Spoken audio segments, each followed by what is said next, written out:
পটল কেটে ধুয়ে নিয়েছি আর এরকম করে চিড়ে নিয়েছি 2 মাথা। পটলটা দিয়ে লবণ হলুদ মাখিয়ে নেব, লবণ দিয়ে দেবো, ভালো করে মেখে নেব। এটা লবণ হলুদ দিয়ে ভালো করে মেখে নিয়েছি। আমি এবার গ্যাসটা জেলে নেব। গ্যাস জেলে কড়া বসিয়ে দিয়েছি আর কড়াটা গরম হয়ে গেছে। আমি এবার সরষের তেল দিয়ে দেবো।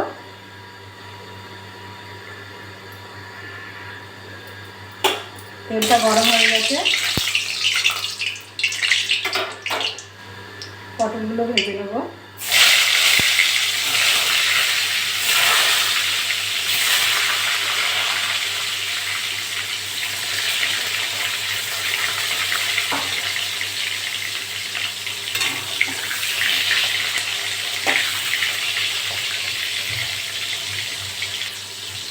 পটলগুলো এক সাইডে ভাজা হয়ে গেছে, আমি উল্টো পাল্টা ভালো করে ভেজে নেব।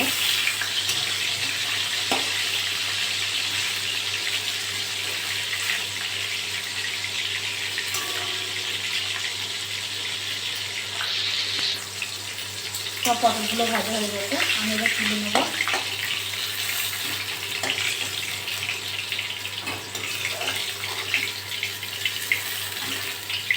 সব পটলগুলো তুলে নিয়েছি।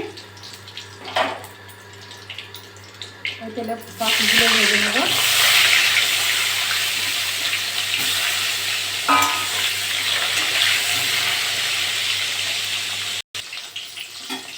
সব পটলগুলো ভাজা হয়ে গেছে, আমি এবার তুলে নেব।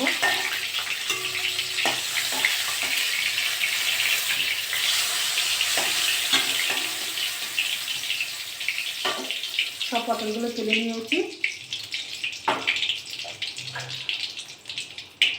ওই তেলে আমি পেঁয়াজ দিয়ে দেবো। এই পেঁয়াজটা একটু ভেজে নেব। পেঁয়াজটা ভেজে নিয়েছি। আদা রসুন বাটা 1 চামচ দিয়ে দেবো। এটা নেড়ে চেড়ে নেব। আদা রসুন দিয়ে একটু নেড়ে চেড়ে নিয়েছি, কাঁচা লঙ্কাটা চলে গেছে। আমি এবার মশলা দিয়ে দেবো।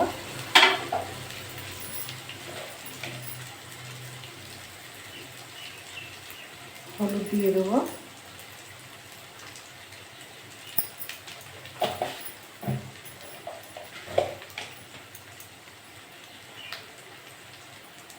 লঙ্কার গুঁড়ো দিয়ে দেবো,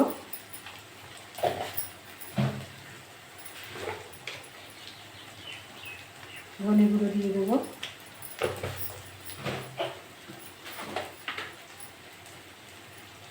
জিরে গুঁড়ো দিয়ে দেবো,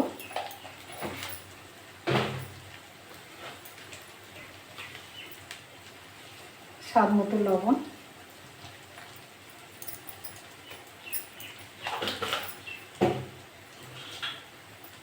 একটা টমেটো কেটে রেখেছি, এটা দিয়ে দেবো। এটা নেড়ে চেড়ে নেবো।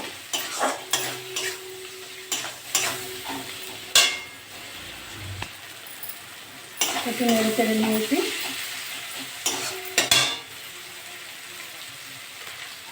সামান্য একটু চিনি দিয়ে দেবো।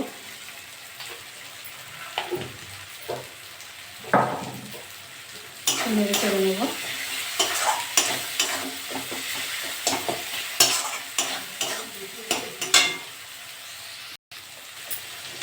এটা নেড়ে চেড়ে নিয়েছি আর টমেটোটা সিদ্ধ হয়ে গেছে।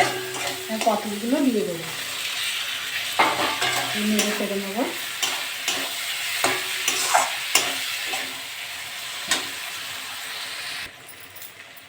এটা নেড়ে চেড়ে নিয়েছি আর একটু গ্যাসটা কম করে এরকম করে ঢাকা দিয়ে রাখবো।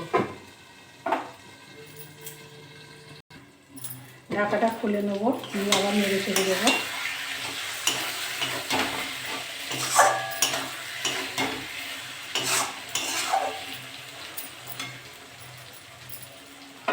ঢাকা দিয়ে রাখবো।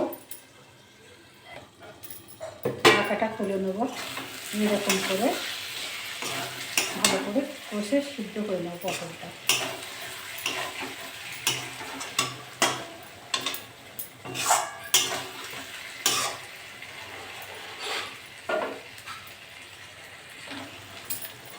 তেলটা কিন্তু আমার হয়ে গেছে। আমি এবার নামিয়ে নেব।